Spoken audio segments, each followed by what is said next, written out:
Raymond Okafor was 41 years old when he heard his wife say those 4 words through the open window of a car he was not supposed to be standing beside. For 9 years, Raymond had been a structural engineer at a firm in Charlotte, whose projects held up bridges and kept hospitals standing. The kind of man whose name appeared on load-bearing documents and nowhere else. He drove a 2015 Camry with a faded rear bumper. He packed his lunch on Tuesdays and Thursdays.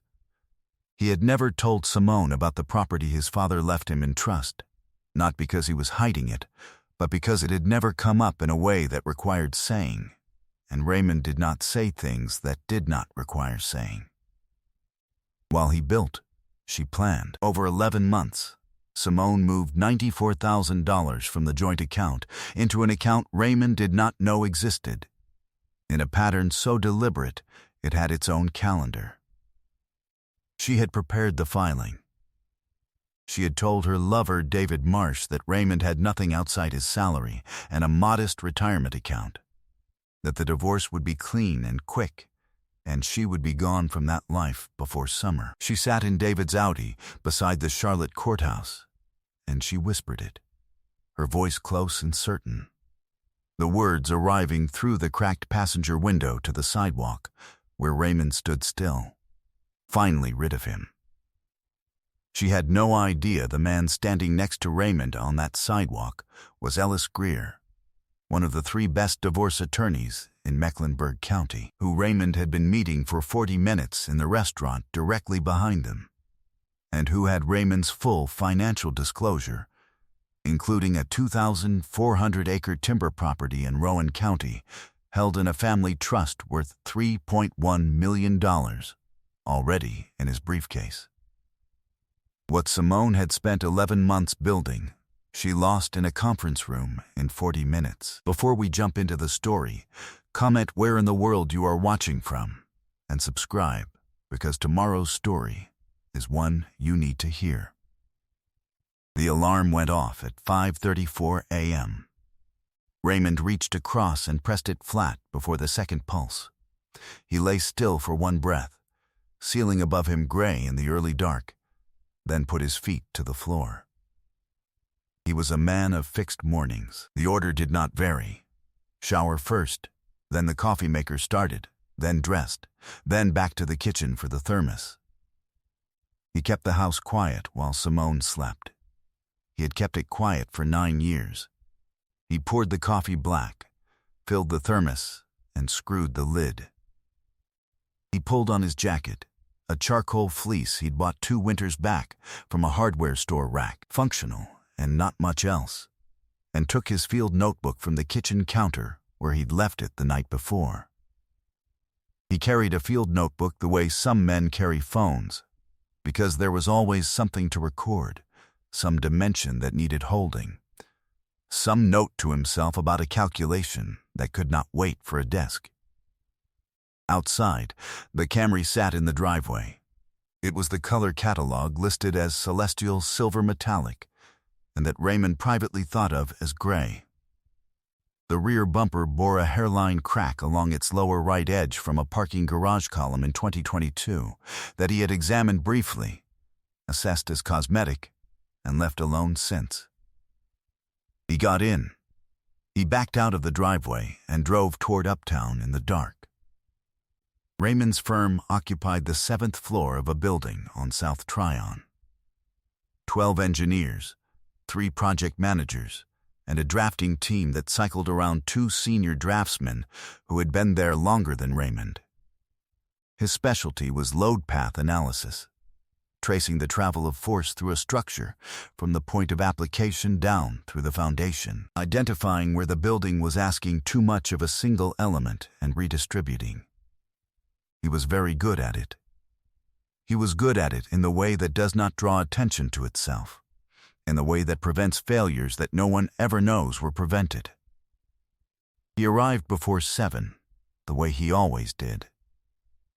He hung his jacket on the hook behind the door, sat at his desk, and opened the project file for the Morrison Street parking structure, a 6-level cast-in-place concrete deck currently in review before a December groundbreaking. He had flagged a shear transfer concern at the joint between levels 3 and 4 on his pass through the week before. His markup was on the screen. He looked at it, and then he looked at it more. He picked up his pencil and made 2 notations in the margin of the printed section drawing. Then he wrote a note to the project engineer, clipped it to the drawing, and set it on the corner of the desk for delivery when the rest of the office arrived. He had not yet mentioned the concern to the lead architect, who had asked twice in as many weeks whether Raymond was happy with the structural approach. Raymond was not entirely happy with it. He had not said so because he had not yet finished determining exactly why. This was how he always worked, thoroughly, in sequence, without announcing an opinion before it was complete. He had been this way since graduate school. His professor there, a man named Sutherland, who wore the same corduroy jacket every Tuesday and kept his office in a state that suggested organized collapse, had told Raymond in his second year that he had the rarest quality in structural engineering, which was the patience to let a problem tell him what it was before he told it what he thought.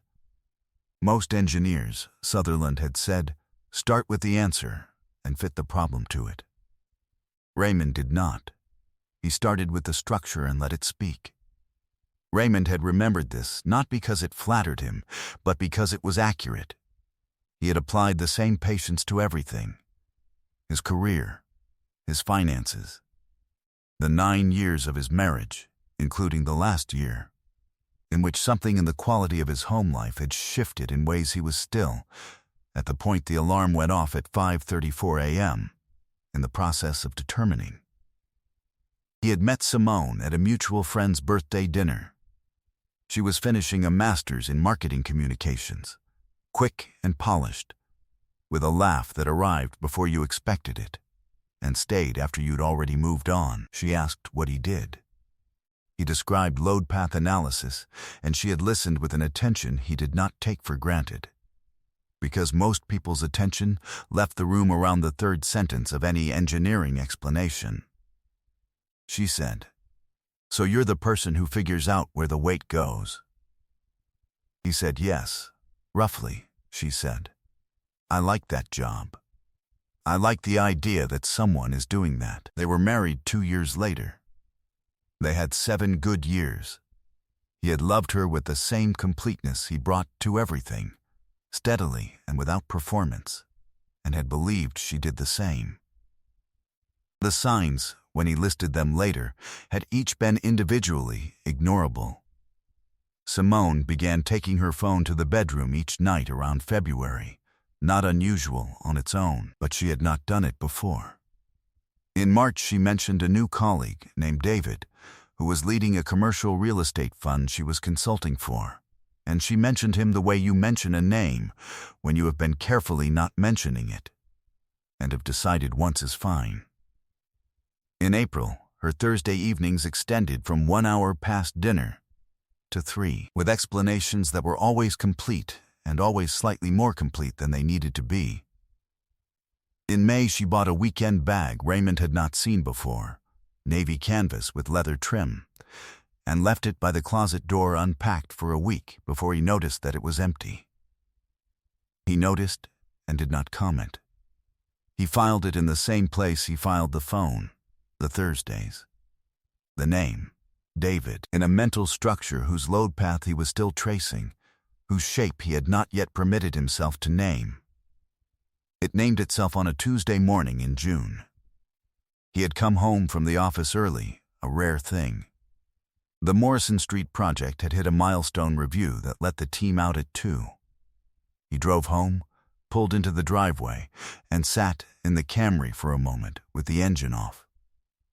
There was an unfamiliar car in front of the house, a dark green Range Rover that he did not recognize. He noted it and went inside. The house was empty but for a sound from upstairs. He stood at the bottom of the stairs. He looked at his hand on the banister post. His hand was still. He stood there for 9 seconds and listened to a house that was not behaving the way houses behave when they are empty. He went into the kitchen. Simone's laptop was open on the kitchen island, screen active. A browser tab left open to her email. He almost walked past it. He almost went to the coffee maker and started the pot and let whatever was happening upstairs remain whatever it was. He almost did not look. He looked.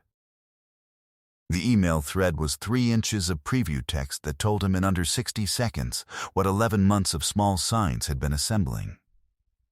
The name at the top was David Marsh. The most recent message, dated that morning, read, "After the filing, we can do whatever we want. No more managing how much you talk to me." He's going to be so confused. He always looks confused when things don't go the way he planned. I actually think he has no idea.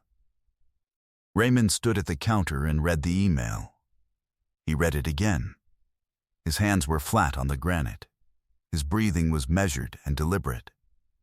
He was aware, in some background part of himself, that he had just received information that was going to change the architecture of his life.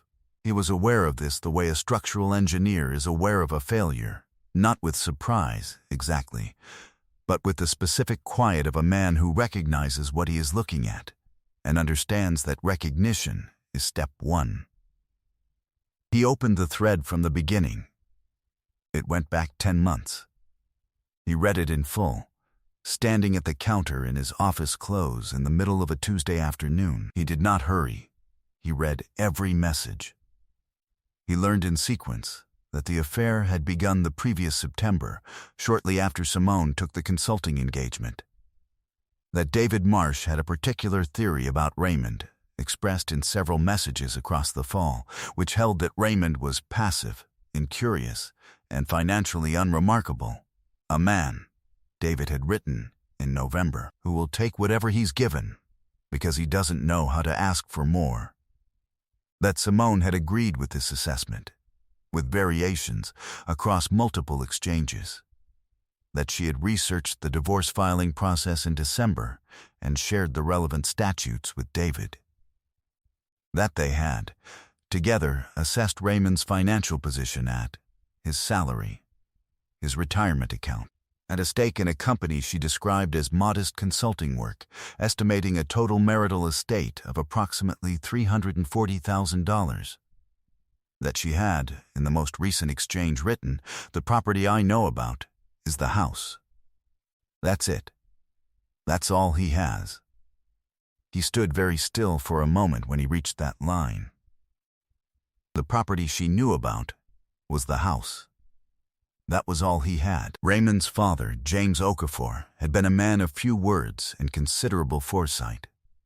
When he died in 2018, he left Raymond, through a family trust established in 2004 and administered by a Charlotte attorney named Marcus Webb, 2,400 acres of timberland in Rowan County that James had purchased in 2 transactions over the course of the 1980s and held without fanfare for 30 years. Raymond had been managing the trust since 2018. He had never sold a single acre. The timber rights alone generated $84,000 per year. A commercial appraisal commissioned in 2022 had valued the land at $3.1 million. The trust documents were in a fireproof box in Raymond's office at the firm, where they had lived since his father died. Organized in a manila folder Raymond had labeled simply, Okafor Trust. He had never mentioned it to Simone. Not once. Not because he was hiding it. Because he was the kind of man who did not announce things, and it had never, in 9 years of marriage, come up in a way that required saying. She had built her plan around $340,000. The actual marital estate, properly calculated, was of a different character entirely. He took his phone from his pocket. He photographed the laptop screen, the open email, the thread visible beneath it, the date stamp, the message text. He forwarded the photographs to his personal email. He took his field notebook from his jacket pocket and wrote 4 things. The name, David Marsh. The phrase after the filing, the Range Rover's partial plate number. He had noted the first 4 digits without intending to, and the date and time. 2:41 p.m. He wrote it down the way he wrote everything, clearly in ink, with a date in the corner. He put the notebook back in his pocket. He went to the coffee maker and started the pot. When Simone came downstairs 20 minutes later, she found him sitting at the kitchen island with the laptop closed in front of him and his coffee in his hand, looking at the middle distance with the particular stillness of a man who is thinking about load paths. She said, "You're home early." He said, "Milestone review." She said, "Nice," and opened the refrigerator. He watched her move through the kitchen with the ease of someone who did not know she had already been read completely.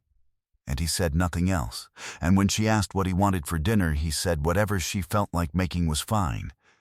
And he finished his coffee at the kitchen island, and the man from the Range Rover was gone. Raymond called Marcus Webb that evening from his car, parked 1 block from the house. Marcus Webb was the trust attorney, not a divorce attorney.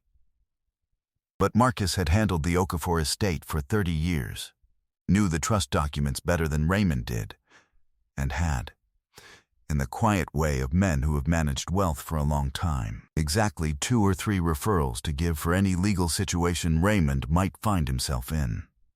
Raymond explained the situation in brief. Marcus listened. Then he said, "Ellis Greer.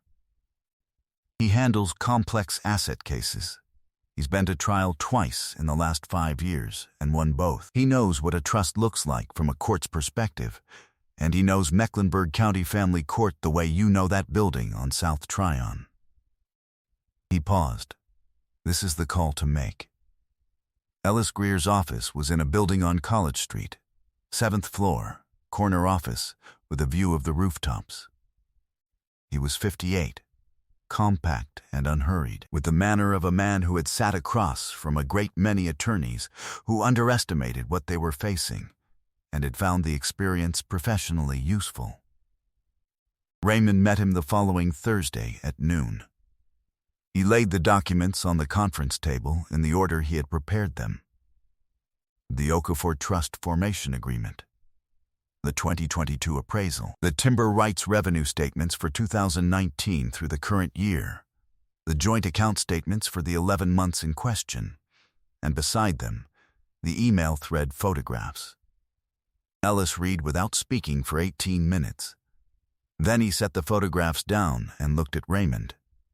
He said, "She assessed the marital estate at $340,000.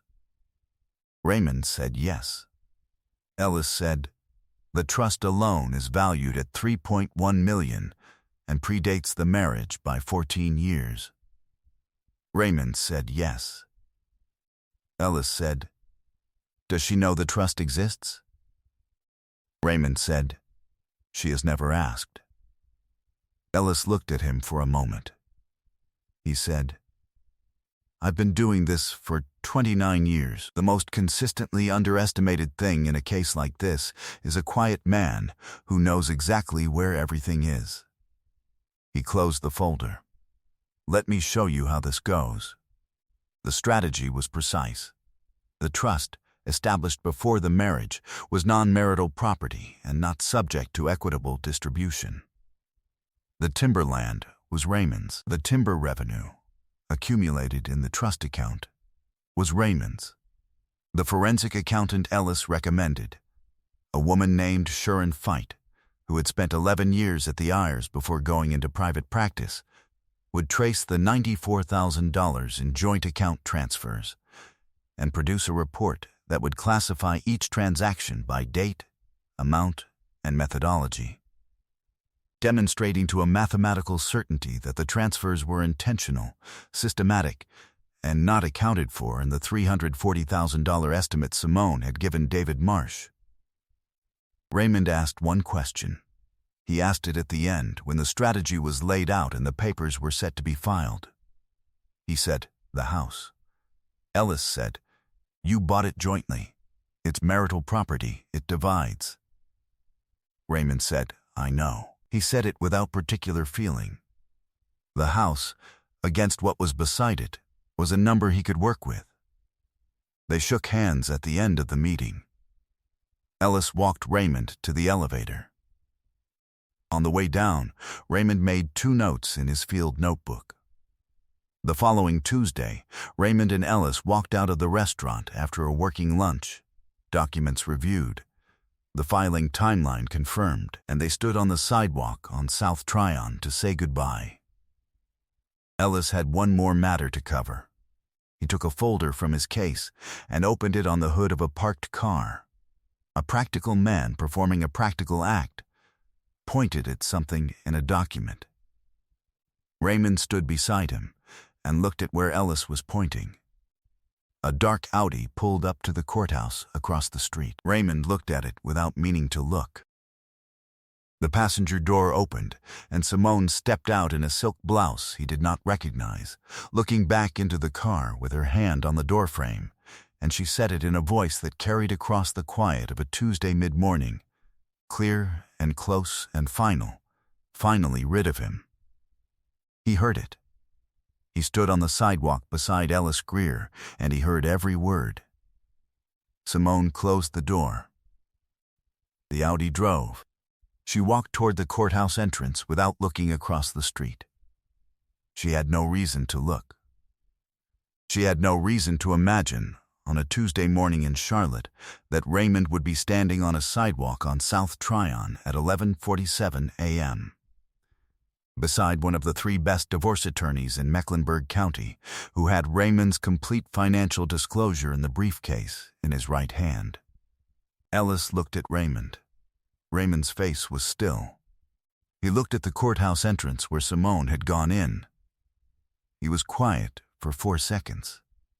Then he said, "That was my wife." Ellis said, "I know." He said it quietly. Then he closed the folder and put it back in his case. He said, "Let's make sure the filing is perfect."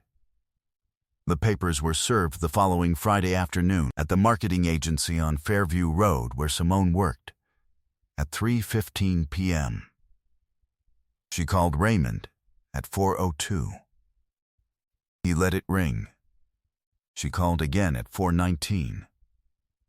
He set his phone face down on his desk and went back to the Morrison Street file. He had found the shear transfer problem. It was exactly where he had expected it to be, once he gave it enough time to show him, a joint at level 3 where the horizontal load path had been interrupted by a design decision that prioritized aesthetics over continuity. The fix required a steel plate and a revised anchor pattern. He documented it fully, wrote the change order recommendation, and sent it to the project engineer before 6 o'clock. He did not explain that it had taken him 3 weeks to be certain. He simply said, "I found it. Here is what it requires. Here is why." The forensic accounting report came back in 4 weeks. Sharon Feit's methodology was precise, and her findings were specific. The $94,000 in transfers had been executed in 27 separate transactions across 11 months, each one sized and timed to avoid triggering automated monitoring. She documented the destination account, a private savings account opened in Simone's name alone at a credit union in Concord, and the transfer pattern's relationship to Raymond's payroll deposit schedule. 9 of the 27 transactions had been initiated within 48 hours of a direct deposit, using the brief window of peak liquidity before Raymond's regular transfers to the investment accounts. The report described this pattern, without commentary, as systematic and deliberate. It ran 61 pages and had 3 appendices. Simone's attorney, a man named Gerald Pratt, who had reviewed his client's financial disclosure before the filing with confidence, received Sharon's report on a Wednesday. He requested a continuance by Friday. Ellis called Raymond and said, "They need time." Raymond asked, "How much time?"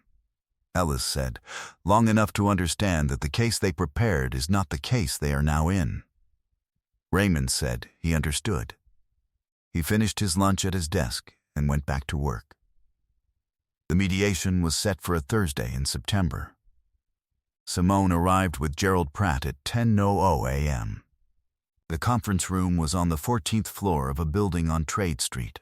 Long windows facing west, pale oak table. The ventilation system moving quietly behind the walls. Raymond was already seated. He had been there since 9:42. His jacket was on, his folio open to the first page of Surance report, his pen uncapped. He looked up when they came in, and he looked at Simone, and she looked at him, and then she looked at the documents already arrayed on the table in precise stacks, and she looked at the folio. Ellis opened with the asset inventory. He named each category cleanly and without editorial: the Okafor Trust, formation date 2004, 14 years pre-marital, the 2022 appraisal, the annual timber revenue, the trust account balance, the balance of the joint marital estate after the trust was correctly excluded. He placed a document in front of Pratt at each category. He did not hurry. He placed everything in front of Gerald Pratt the way you place something in front of a person who has driven a long way to receive information they were not expecting. When Ellis reached the forensic accounting report, he summarized it without drama. 27 transactions, 11 months, $94,000. He slid Sharon Fite's summary page across the table and said, "We are requesting a full credit against the marital estate and would seek a dissipation finding at trial if we proceed." Gerald Pratt looked at his client. Simone was looking at the summary page. Her posture was correct, and her expression was composed, and she was reading the same number, $94,000, that she had moved across 11 months with the certainty that no one was watching. Raymond said nothing during any of this. He sat with his folio open and his pen capped, and he let Ellis work. And he did not look at Simone with anything other than the steadiness he had always had, which was the steadiness of a man who has worked out the load path and knows where the weight goes. Gerald Pratt requested a break at the point when Ellis reached the trust valuation. Ellis gave him 20 minutes. Raymond walked to the window. The city arranged itself below him in its ordinary Thursday configuration.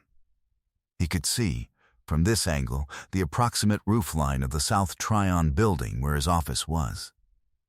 He drank his water. He thought briefly about the Morrison Street deck, which had broken ground 2 weeks prior with the corrected anchor pattern, and thought, "It will hold." Then, he stopped thinking about it. When the break ended, Pratt returned and said, "We'd like to discuss a settlement structure." Ellis said, "Of course." The next 90 minutes moved the way water moves, not forcefully, but inevitably, around every obstacle, finding its level. The house was divided. The joint accounts, reduced by Sharon's credit, were divided. Simone received her fair share of the joint marital estate, which was a number substantially different from the number she had described to David Marsh on a Tuesday morning in March when she said, "I'm going to be fine. That's what I'm trying to tell you. I've worked this out. Raymond has nothing I can't quantify." She had quantified incorrectly. That was the summary of what the document said. Raymond signed at 12:53 p.m. He stood, adjusted his jacket. He shook Ellis's hand. He looked at Simone once, not with anger, not with satisfaction, something quieter and more final than either of those, and he said, "I think we said everything worth saying in the documents." She held his gaze, and for a moment she looked as though she were going to speak, and then she didn't. He picked up his folio and walked out. He did not look back. David Marsh had by October developed a competing set of priorities. The consulting fund had contracted, and with it his attention, which had a great deal to do with Simone's expected financial contribution and almost nothing to do with anything else. He was measured in his texts. He was unavailable on 2 weekends when she had expected him. He mentioned, once, that he had a prior commitment, and she did not ask what it was because by then she already understood the shape of it. He had calculated the same way she had and found the same thing, which was that the number had changed, and with it the fundamental terms of the arrangement. She did not call him after the third unreturned text. She was not a person who made calls that were not going to be answered. She had always been precise about that. By November, she was living in a 2-bedroom apartment in Dilworth, adequate and clean, smaller than any place she had lived in the past 8 years. She arranged her things carefully inside it. She was still in the consulting work, still good at it, still capable of the particular quality of attention that had made her effective. She sat at her desk and did the work, and did not think about the apartment's size. She thought instead, more than she expected to, about a quality in Raymond she had never named while she was living with it. She had described him to David across 10 months in terms of passivity and limitation, incurious, compliant, slow to claim anything, unaware of his own smallness. She had meant it as criticism. Sitting now in the Dilworth apartment with her laptop and her quiet, she understood that she had described with reasonable accuracy the qualities that had built the things she had underestimated. His patience was not smallness. His silence was not ignorance. His old car and his packed lunches and his field notebook were not evidence of a man without resources. They were what he looked like when he was building something that didn't need an audience. She had looked at him for 9 years and seen a man she already understood. She had never thought, not once, to check. Raymond returned to the house after the settlement and occupied all of its rooms the way he had always occupied them, steadily, without drama, according to the same fixed routines. He fixed 2 things the first weekend that he had been meaning to fix for a long time. The kitchen faucet's slow drip, which had been dripping for 4 months, and the side gate latch, which had been stiff since a wet winter 2 years back and had required lifting the gate and angling it to engage properly. He replaced the latch hardware. He reset the gate on its hinges. He opened and closed it 4 times. It operated correctly. He made a note in his field notebook that it was done. He called his father's cousin Adaize on a Sunday evening in October, a woman of 71 who had known Raymond since he was small, who spoke little and listened completely, who had, in the 30 years since James Okafor died, become the family's steady north. He told her what had happened, in full, without editing. She listened to the whole of it. When he finished, she was quiet for a moment. Then she said, "Your father always said the land was yours to hold. He built it for someone who would hold it." She said, "You held it." He said yes. She said nothing else, and he said nothing else, and they stayed on the phone for another few minutes talking about her garden, which was still producing tomatoes this late in the season, which she said was unusual, but she wasn't going to argue with it. He drove to Rowan County the following Saturday morning. He had not been to the timberland since spring. He parked off the gravel access road and walked into it for the first time in months. Into the long quiet of it. The specific silence of trees that are old and tall and have been in one family long enough to become something other than property. The morning light came sideways through the canopy. The ground was soft from rain. He walked for an hour without destination, following no particular path, letting the land show him what the last season had done to it. There was a section in the northeast corner where a tree had come down, an oak, and the gap in the canopy let the light through in a way that was different from everything around it. He stood in it for a while. He opened his field notebook and drew a rough map of the fallen tree's location, marked it with a cross, noted the crown spread and the condition of the surrounding timber. Then he wrote 1 sentence below the map, small and without drama, in the margin of the page. It stands. He capped the pen. He walked back to the Camry. He drove home to Charlotte in the gray morning light, with the thermos in the cup holder, and the radio off, and the road ahead of him clear in both directions. He had a project milestone on Monday, and a trust review meeting on Wednesday, and a structural issue on a new job in Mooresville that he had been asked to consult on.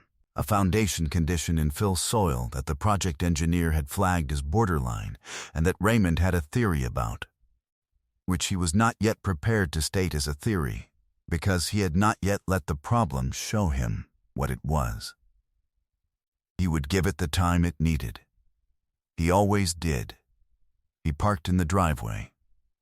He sat for a moment with the engine off, the tick of cooling metal in the quiet around him. He gathered his folio and his thermos. He got out. He went inside and closed the door behind him, and he left nothing at the threshold except what he was finished carrying. I hope you enjoyed that one. Be sure to like the video and subscribe so you don't miss the next story. I've picked out 2 more for you that I think you'll really like.